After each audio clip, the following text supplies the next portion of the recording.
London, the River Thames, May 11, 1887. A bargeman on the Essex shore at Rainham, 12 miles downstream of the city, hauls a wrapped bundle out of the river. Inside, the torso of a woman. She is never identified. The case is filed at Scotland Yard as the Rainham Mystery. It is the first of four.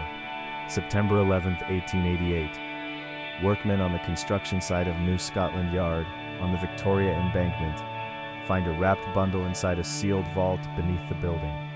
The torso of a woman. She too is never identified. The Whitehall Mystery. June 4, 1889. Constable William Pennett, walking his beat under a railway arch on Pinchin Street, in Whitechapel, finds a wrapped bundle in the shadow. The torso of a woman. She is never identified. Briefly attributed to Jack the Ripper, who has been silent for 7 months. Chief Inspector Donald Swanson rules out the Ripper. September 10, 1889. A wrapped bundle is found on the bank of Battersea Park. A woman that the police believe to be Elizabeth Jackson, pregnant at the time of her death. The only one of the four ever even partially identified. 4 torsos, 15 miles of Thames frontage, 2.5 years. The case runs in parallel to Jack the Ripper, who is killing in the same city in the same months. But the method is different. The victim selection is different. The timing extends past the Ripper's silence. The Metropolitan Police are investigating 2 killers at once. The torso killer file is led by Chief Inspector Donald Swanson and Detective Inspector Henry Moore. The postmortems are conducted by Coroner Thomas Bond, the same coroner who autopsied Mary Kelly for the Ripper inquiry.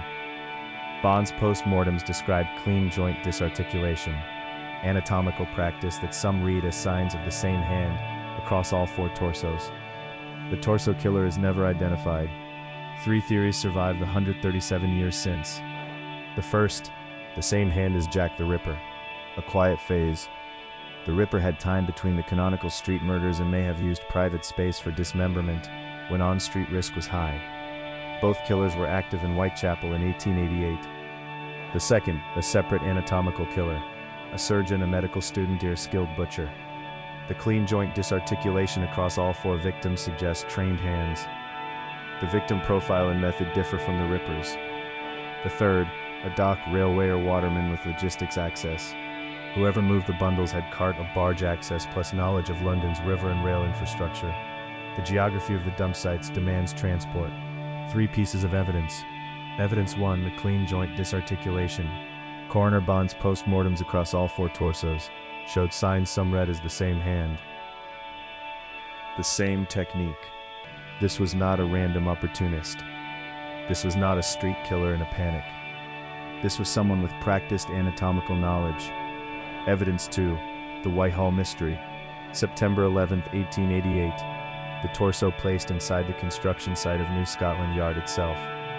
Past the night watchman, through the hoarding, into a sealed vault below the building. This required a cart or a barge. This required insider familiarity with the site. This required transport. Evidence 3, the geographic spread.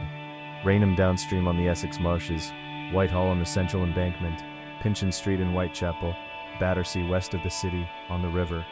15 miles of Thames frontage, a mix of river and railway dumps. This required mobility beyond walking. This required the river. 3 clues. 2 theories fold into one. The first theory does not survive evidence 2. A Ripper-style street killer, working on foot in the Whitechapel alleys, could not have placed a wrapped bundle past the night watchman of New Scotland Yard and into a sealed vault below the building. That required transport. That required a cart, a barge, an insider's familiarity with the site. The Ripper had none of those things. The same hand as Jack the Ripper does not survive evidence 2. The second theory and the third theory do not eliminate each other. They overlap. A separate anatomical killer with no transport could not have spread the dumps across 15 miles of Thames frontage. A dock or railway man with no anatomical training could not have produced the clean joint disarticulation that, in the readings of those who link the 4, marks every one of the torsos. Each theory alone fails one of the clues. Together fused, they survive all 3. What modern investigators of the case accept. R. Michael Gordon, in his 2002 reconstruction, The Thames Torso Murders of Victorian London. Trevor Marriott, retired Metropolitan Police Murder Squad detective, in his 2007 reinvestigation, Jack the Ripper, the 21st Century Investigation.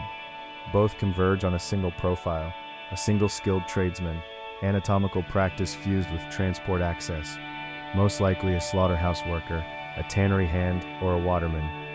No name has ever been brought to a court. No body except a partial identification has ever been named. The Metropolitan Police closed neither file, not the Ripper, not the Torso Killer.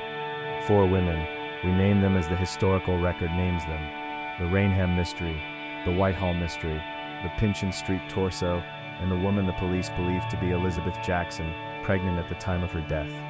In the eyes of most modern investigators of the case, the Torso Killer and Jack the Ripper were 2 different men, working London at the same hour.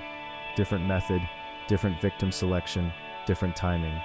The Torso Killer continued well into 1889, after the Ripper had gone quiet. To this day, in the eyes of Scotland Yard, the case remains officially open. Next time on Quiet Hours, London, the summer of 1483. Edward V, 12 years old, the uncrowned King of England, and his 9-year-old brother Richard of Shrewsbury are sent to the Tower of London during the reign of their uncle Richard III. They are never seen alive again. Bones discovered in 1674 in a chest beneath a staircase at the White Tower are interred at Westminster Abbey. The Crown, to this day, refuses DNA testing. The princes in the tower subscribe for the case's history never solved.